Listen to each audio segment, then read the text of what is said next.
4. ABC 10 News at 5 starts right now. Cal OSHA signing off on letting vaccinated people ditch their masks at work. Why you'd better check with your boss first before you do it. And tonight is the first time Petco Park could be filled to capacity since 2019. The excitement for fans and businesses in the area. And a Power Flex alert just going into place. The announcement made about tomorrow. ABC 10 News at 5 starts now. That's right. Major changes are taking effect for California workplaces starting tomorrow. Good evening. I'm Steve Atkinson. And I'm Lindsay Pena. This afternoon, Cal OSHA voted to allow employers to get rid of most mask and social distancing rules for vaccinated workers. Governor Newsom says he'll issue an executive order to allow the rules to go into effect almost right away. But legal experts say it's important to remember employers still have the right to enforce stricter rules. Aye.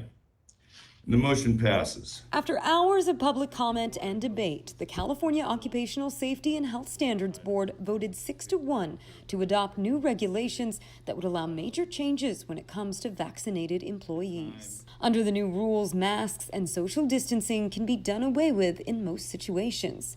But Dan Eaton, a San Diego attorney specializing in employment law, says it's important to remember that employers are allowed, businesses are allowed to set stricter standards. Meaning the new Cal OSHA rules are simply a minimum, and each employer still has a lot of flexibility.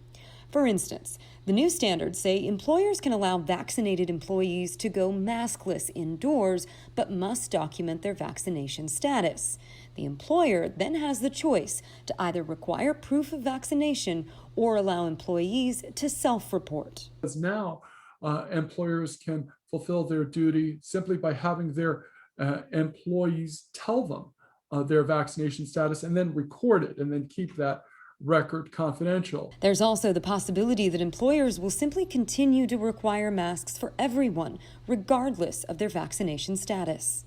Employers under the standard still have the right to require all employees to wear masks indoors. Employees also have the choice to continue wearing masks without facing retaliation. As for whether workers have any legal standing to challenge the rules, they certainly have a choice, and that's the choice to work somewhere else. Just as someone who doesn't like a business's mask mandate has the choice to shop somewhere else. Lindsay Pena, ABC 10 News. Now, everyone will need to remain masked in places like public transit, indoor school classes, healthcare facilities, and evacuation centers. Well, the Padres are also coming back for what they're calling San Diego's opening day. For the first time since 2019, the Padres will be able to fill Petco Park to maximum capacity tonight. We have team coverage of this big sign of San Diego's rebound. Let's start with our ABC 10 News reporter, Mimi Alcala, live at the ballpark. Going to be a nice crowd, Mimi. Hi, Steve. The game here starts in just about 40 minutes, and a lot more people are starting to go through the gates now, as you can see, than what we just showed you at 4 o'clock. Some have masks on, others do not. They're going by the honor system when it comes to checking if people are fully vaccinated. But guys, people are just so excited to be back in these stands surrounded by so many others. I am so excited. You know, all the things that the Padres have planned and the flyover, the military out on the field. I mean, that is just so fantastic. It's Padres opening day, take 2. Petco Park is back open at 100% capacity. With no mask, hallelujah. I'm just so happy. Vaccinated fans like these friends who got things started with a little tailgate no longer have to wear a mask at Petco Park. Those unvaccinated are asked to still keep theirs on. I had to bring my champagne today for opening day, just like I normally would, and I had to make my deviled eggs. The park hasn't been at full capacity since 2019. Still, some never missed a game while seating was limited. I am a full season ticket holder. I've been to every game so far. We have toured the park in seats because they've moved us around. There are a few things the Padres would like fans to know before they go. Outside food and beverages will not be permitted. Most bags are prohibited with the exception of single compartment bags that are 7 by 10 inches or smaller. Infant or medical bags are also okay. Sealed plastic water bottles will be allowed. If you have COVID-19 symptoms or have been knowingly exposed to COVID-19, Please do not enter. While coronavirus restrictions have been lifted, cleaning and sanitation protocols are still in place. A Petco Park clean team is disinfecting high-touch areas throughout the ballpark. UV light sanitizing equipment has also been installed on escalator railings. For the Friar faithful, getting back to normal is a welcome change they've been patiently waiting for. Good or bad, when they're having their down days or having their great days, we are here to support them, and we're so happy to be everybody back in the stadium. Amen to that. And tomorrow, the Padres are hosting the first Beer Fest with a pregame happy hour at Gallagher Square. We're live from Petco Park. Mimi Alcala, ABC 10 News. Jumping right into it. Mimi, thank you. Full capacity means an economic jolt to businesses downtown. Our ABC 10 News reporter Adam Merkusen is live in the East Village, where businesses say that having the Padres back is like Christmas morning. Adam. It's like opening a giant Christmas present. Tens of thousands of people heading all to the same spot right here in downtown San Diego. You know they're going to have fun inside of the game, but they're also going to eat and drink before and after the game. Right now, we're outside of Basic Bar and Pizza. This is in the East Village. People have been filling the outdoor seating area for hours. We've seen them coming and going. It looks about the same inside of that as well. The owner here, yeah, you can say he's pretty excited about this. The prep work outside Basic Bar and Pizza starts early. Owner Eric Tesmer is not afraid to get a little dirty to make the business shine. But unlike preparing for a typical Thursday under county and state COVID-19 restrictions, this night is different. I can't be more happy that the downtown is coming back to life. You're going to see the energy. Thursday is take two of opening day for the San Diego Padres, a kind of close to mid-season celebration. This time, Petco Park is opening at full capacity. We have to pay a premium to be down in this corner, and it's because of the Padres. So we need the Padres and the games to be successful. It's not just Eric's business banking on that. At different times in the past year, the downtown area seemed like a ghost town. It's momentous not just because we can all go over to Petco Park and cheer on our Padres. I think it really marks and signals that downtown is back open for business. Marshall Anderson is the Vice President of Government Affairs at the Downtown San Diego Partnership. He says Padres games will help reignite the downtown economy. Let's have a summer in the city. Let's come downtown. Let's enjoy some of San Diego's finest restaurants and finest facilities. That's exactly what Eric is hoping for.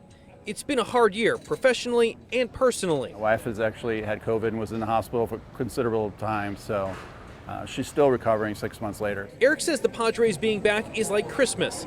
He's hoping for big sales to help get through slower times. Customers are excited, the team's excited, the locals are excited. Everybody's, ready to roll and get this place going again. And one thing that made him nervous was being able to keep up with demand. He's still running at only about 50% of the staff. They've had trouble hiring people. So if you are looking for a job, hey, Basic Bar and Pizza is hiring. Reporting live downtown, Adam Merkusen, ABC 10 News. And it is excellent pizza, too. I can testify to that. Adam, thank you. MTS is ramping up trolley service to accommodate the expected large crowds headed to the ballpark. Starting today, trolleys will serve all stations every 7 to 15 minutes for most of the day. MTS will also offer free parking at dozens of stations throughout the transit system. They're also requiring face coverings at all times and physical distancing whenever possible. And baseball is not the only sporting event making a big return to San Diego. Coming up at 5:30, we're going to take you live to the U.S. Open going on right now at Torrey Pines. You're being asked to conserve energy for another night. The state just extended its flex alert to include tomorrow night as well to make sure there are no issues with the power grid.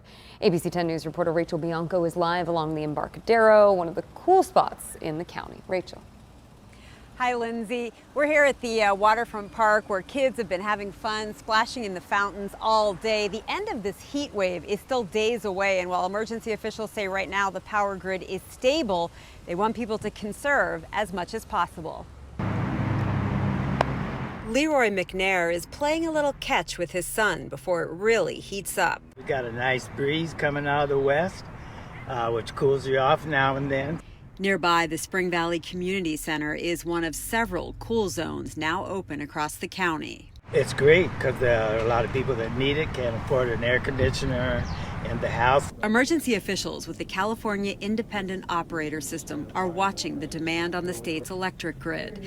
They're asking people to conserve energy from 5 until 10 Thursday night and from 6 until 9 on Friday night. That's when solar production is ramping down, but electricity demand is still high. All across the western United States, we're experiencing a widespread heat event. And for us at Cal OES, what we're looking to do is minimize the impacts to Californians. That impact felt last August when the state ordered rolling outages. You can see shoppers caught off guard when the lights went out at a Poway grocery store. Here are some ways you can help reduce the energy use. Set your thermostat to 78 or higher. Avoid using major appliances if you can. Turn off any unnecessary lights. Try to use fans. Unplug appliances that you're not using. And again, that Flex Alert was just extended until tomorrow evening. It will be in effect tomorrow from 6 until 9. Reporting live along the Embarcadero, Rachel Bianco, ABC 10 News. All right, thank you, Rachel. And we're going to check in now with our meteorologist, Angelica Campos, for a look at exactly how hot it got today. Hi, Angelica. Hi, Lindsay. Hot enough for record-breaking temperatures in Borrego once again. Today is the fourth day in a row we've broken records in the county. 118 degrees, shattering the record of 114 from 2015. In Ocotillo Wells, 123 degrees today, and it got close to the triple digits once again in Valley Center. As we look at the current conditions, upper 80s Ramona, 94.